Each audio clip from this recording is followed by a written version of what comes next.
Welcome back to the Spotlight. My name is Levi Kones. Tonight we are discussing African politics, and with us is Dr. David Matsanga to shed some light on some of the issues happening in Africa. If you just missed the first segment, you missed a very important segment. But welcome for this one. So, Dr. Ari, let's start with the issues in Libya. You know, many years after Gaddafi's death, which happened in 2011, we have had conflicting reports on the issues surrounding Gaddafi. The West, of course, said that he was breeding terror. He was accused of the crimes of bombing Lockerbie in 1988, of keeping the guys who did that in Libya and only releasing them to the West when they were very old, you remember? And then, of course, there was the issues around the fact that he wanted an African Union, he wanted an African currency. Yes. He wanted a United States of Africa. What is wrong with that? He, you know, what's wrong with that? He was looking to become the kingpin of Africa. I wrote. And then there is another story that after Gaddafi left Libya, things have gone haywire. Yes. That he was maintaining the country, yes. that he was providing free education, and he was giving, medical facilities to his people, and that Libyans were one of the most comfortable people in the world. And now it's in shambles, and now we're hearing the stories of people crossing over the Mediterranean, sinking there. We're hearing stories of slavery. What really happened? And what's, in your opinion, when you look... First of all, it was a sorry state for Resolution 1970 of the United Nations Security Council. And I want to be very honest, candid, tell Africans that ever you see Jacob Zuma run, yes, when you see Jacob Zuma run. Why? South Africa would have saved Libya if it abstained from the United Nations General Security Council. Germany abstained. They never agreed in the bombardment. Several countries in Latin America abstained. South Africa voted to dismember Libya. Libya paid a price of liberating South Africa from apartheid. And when you see Jacob Zuma, you see why God looks for such people. People who do things against Africa, against good-hearted people, don't last long. Zuma told his ambassador to vote. Had he abstained, there was no way you could have bombed Libya. Resolution 1970. Go and read it. I don't read it. I don't need to read it because it's here. I can tell you what it was mandated to do and what was supposed to be done. Some of us disagreed. For the first time, Museveni and myself were on the same page. I wrote a letter to Museveni saying, hello. And then, guess what? We had two people who killed Gaddafi. Dr. Jean Ping. When you see him anywhere in Africa, run. Who is Dr. Jean Ping for those who may not know? The chairperson of African Union then was working on behalf of DSGE, the French intelligence system. He hired a plane late, and then he went and blocked the plane of 5 heads of state, including Wetangula. You remember our foreign minister by then was caught up in Mali. You remember? Yes, I And remember. there was a coup. Yes. Guess who did this? Dr. Jean Ping. Have you seen how God has followed him? Kofi Annan. These are the people who mutilated Libya. They worked out a plan to destroy Libya. Why? If South Africa abstained from the vote would have not gone through. There would be no planes coming to bomb. South Africa endorsed the bombing of Libya. But let's come back and see the French hegemony on African continent. The entire Africa where France has stepped its foot. Anywhere where France puts its foot. And be careful. But people say, no, wait, Dr. be careful. You know, where France puts its foot. Yeah. Run very fast. They are coming. They look at the conflict in Somalia. It is them. They waited for us. Your critics, Dr. Ari, they say that you are you are always attacking the French. No, And that excuse and me. that it seems to be like show me one territory. like- show me one territory of France which has peace. Show me. I'll get out of your studio if you say one has peace. Where? Where? Where? Governments go down in Cote d'Ivoire. You can't take Bobogo and leave Ouattara. Both people were war criminals. Tell me, where in the French territory, in Amazonia, Cameroon, Amazonians are being slaughtered. There are children in Amazonia who have never gone to school for 4 years. They're in the bush. The French people are busy eating, dining, eating, drinking cognac and whatever, the frogs. Together with who? Together with who? Paul Biya. While Amazonians, the English-speaking people, are dying. Well, tell me, let's cross over Central African Republic. Let's cross over. Let's go. South Sudan. Why the peace process is failing to work? Who is behind Riek Machar? To what end? Wait. Though? To what end? If you argue with me, you'll be like Bashir. I told Bashir when I went to Khartoum, when we were having dinner on his table, they called me to sit with him. When I told Bashir, be careful, he told me the French have come to do renovation of Khartoum. I looked at him, even my fork fell. I said, what? Did you know that the French are the people who pay for ICC? 70% of the money that holds ICC is from France.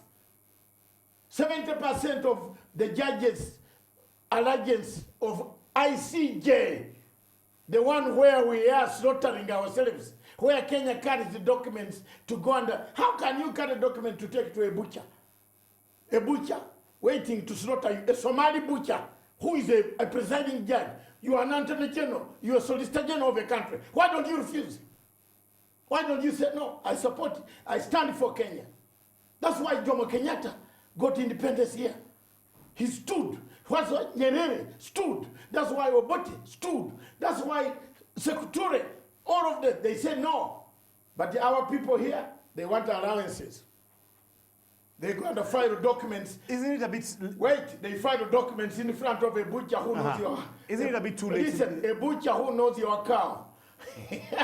And I said, I have come to be slaughtered. But it's too late in the game, though, don't you think? The what? In terms of our involvement with countries that we were previous colonies of. Of what? Like we here in Kenya. Have you seen the type of poverty in France? Do you know that the type of poverty? That's why France is expanding territory. Yeah, but what would be the solution? We can. This program. Kagame style. Tell them off. We need Africans who can tell them off like me. I don't need a passport to go to France. For what? To study what? I've studied to the highest level in the world in a good place called Britain. In Britain, you don't cheat exams. So what do I go to France to do what? You tell them off. If they don't want you, you don't go. But there's nobody in Africa telling the truth. We are being hit to sanctions. Look at the sanctions. You go and select 2,000 Ugandans and hammer them with sanctions. You are crippling this country's economy. They are civil servants. They are soldiers keeping peace in Somalia, of which you are going for oil. Africa, my Africa. Stand up. I think they've heard you today. Stand I want up. to ask you, because I see our time is going, but I have to ask you this. Several African countries are now in the business of changing their constitutions. Some of them lead us to extend. Even they change age. Yes. I am the only one who tells my age. Some people want me. Yes, I don't fear telling my age. I'm 64. This I celebrated last week. We are born in October together with President Uhuru Kenyatta. Yeah. I'm 64. I don't hide. Is it a way if you like me, you like me. If you don't like me, sorry. But I am that. God has created Anaford and I don't have gray hair. So that is exactly what I am. But the presidents in Africa change even the age. Why? They are insecure. You can't go. How can can you go to back home? They will bring you and even slaughter all those cows.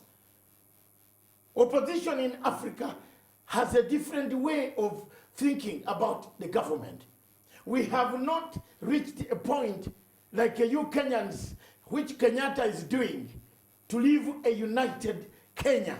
A united Kenya with everybody not looking at the tribe, but looking at a nation called Kenya. Tanzania might be poor, but it is united in thought and heart. You touch a Tanzanian Dar es Salaam, well, they will chase you away. Let me tell you, that is what is lacking in Africa. We don't have patriotism. Patriotism in nations. We look for individuals. We run for politics. We run for everything. But we don't know. We don't stand and defend. How many people talk about the Somalia-Kenya dispute? Until I went in and made the noise. Now even the Wazungu are asking me. They are giving me a lot of information. By the way, I have a heap of information. And Mr. Farimajo must be very careful with But me. like here in Kenya, is that what we're trying to do in Kenya? Yes. With like now we're having our Building Bridges initiative. Yes, you have done very well. Whatever, I don't know the contents. But when these contents come, remember you have hosted me for almost 3 years. What is the word I have spoken the most? What is the word? Redemption strategy. Yes. Strategy. I was nicknamed Mr. Redemption. Some Kenyans didn't know what redemption is. Redemption is truth, accountability, reconciliation, restitution, reparations. Sikia. Sikia. So let's go one by one. So in truth, yes, we tell each other yes, what went wrong and yes, how we got here. Yes. One of the problems that Kenya has is this thing called elections. Every time, every 5 years, Kenya expands city mortuary. They call more morticians to do body. Yes, and I'm speaking frankly. At my age, what will you do? The best you tell me you don't like me, I will go. What will you do? So after Then truth, because, you say look, truth, look here. then... At every 5 years, Kenya has been suffering blood-letting process. Time has come for it. For us in Uganda, I am proud. I'm proud because I stopped the genocide in northern Uganda against the Luo community by Museveni. Yeah, but some say that's behind us now. We sat down and finished it. And we did what we call local mechanism, matoput, jumping the egg, reparations, saying, I'm sorry.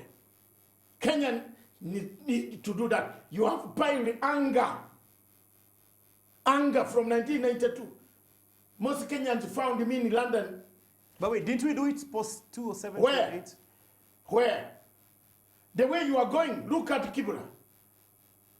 You have turned the Kibra into a theater of absurd, as if we have not learned of the lessons of what made some of us to fly 256 times on a flight which we pay for to go and fight for Kenya, fight for the people to get out of this mess.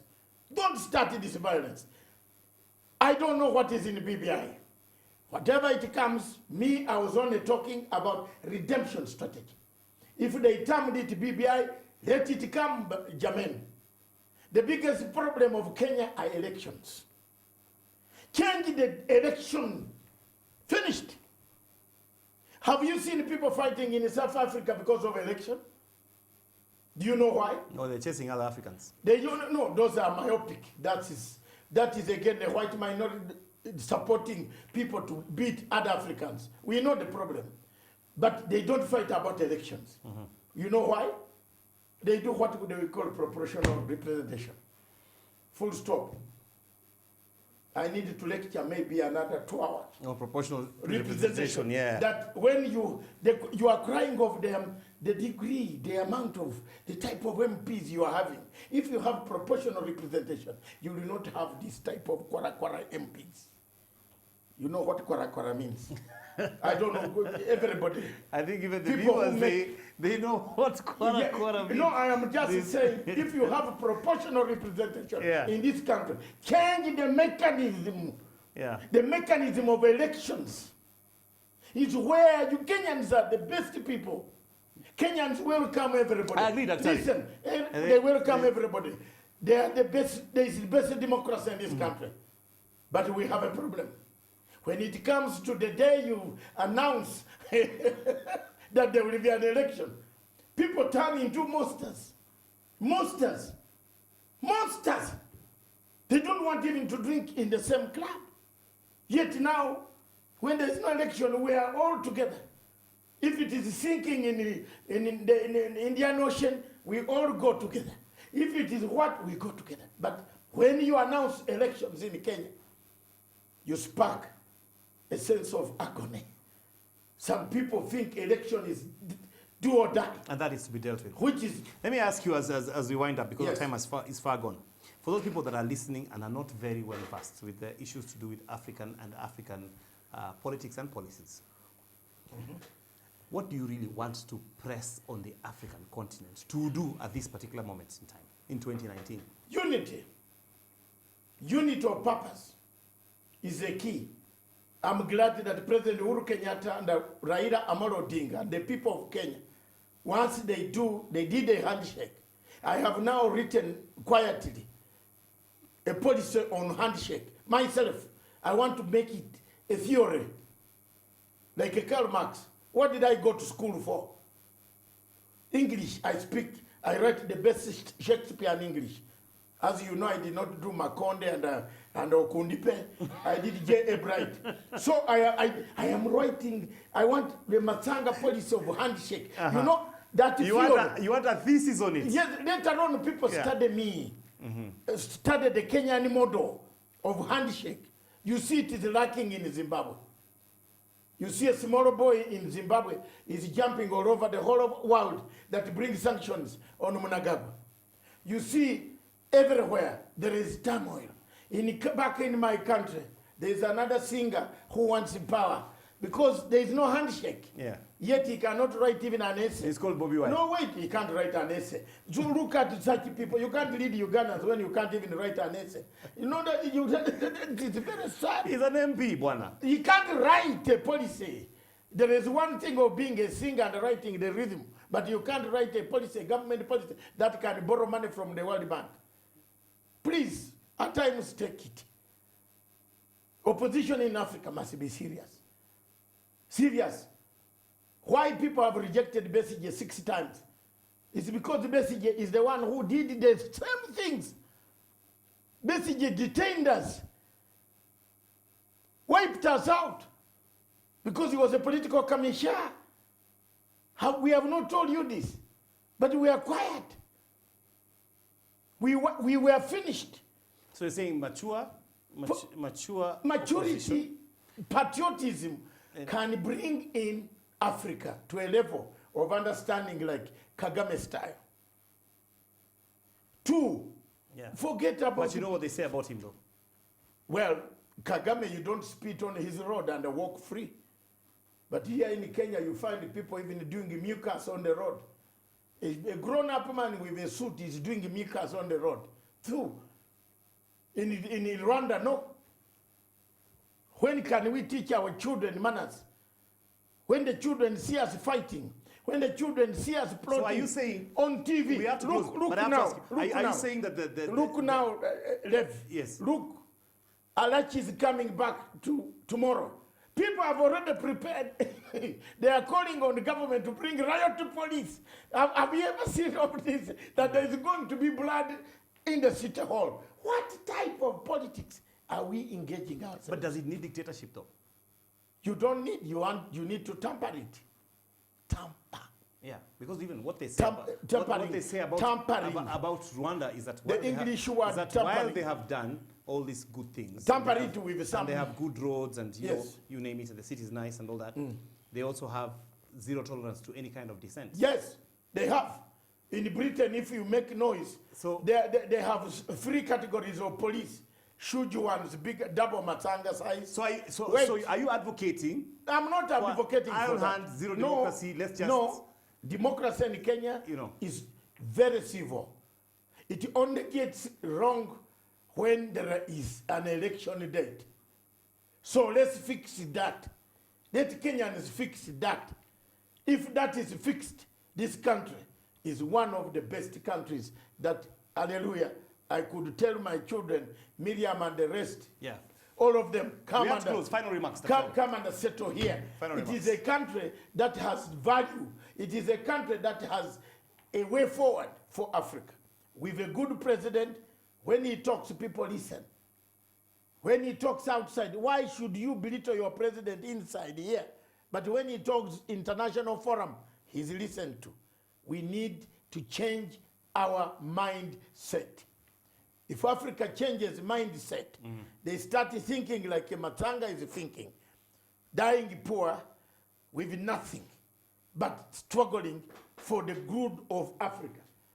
I always do so. Right. I always cry. And we will talk some more about Yes. this and make sure that Let me make my final statement. Yes, it's got to be final, yeah. It is, I want to thank you that this program should bring out African outlook other than having our politics, which is local. But the local politics build Africa. The only thing that Africa can do now is to change the leadership of African Union. The leadership of African Union, headed by Mr. Mausi Faki, is dead, and dead. It has a conspiracy theory that is damaging Africa. There are so many things that are happening in this continent where you cannot talk about it. It is sad to see people being chopped heads off in Libya. And while AU is watching, welcoming both delegations. How do you welcome a delegation of Haftar, General Haftar, Khalifa Haftar? How? When we have recognized a person in Tripoli, how do you leave Paul Robia to slaughter Amazonians and we welcome you? How do we live? What type of African Union do we have? Look at all the things that are happening. Ethiopia and Sudan are about to go to war. From the water that comes from Mau Forest. Do you know that water that goes to Egypt comes from Mau Forest? It pours in Lake Victoria, which takes to Nile in Uganda, and it goes there. They're about to go to war. Nobody's looking at this. We need an African Union head who can be very robust, not a person who is lukewarm, paid by the external forces that are based in metros of Europe. I hear you. That's the Spotlight tonight. Hot and fiery. Thank See you. next Monday. Thank you, Dr.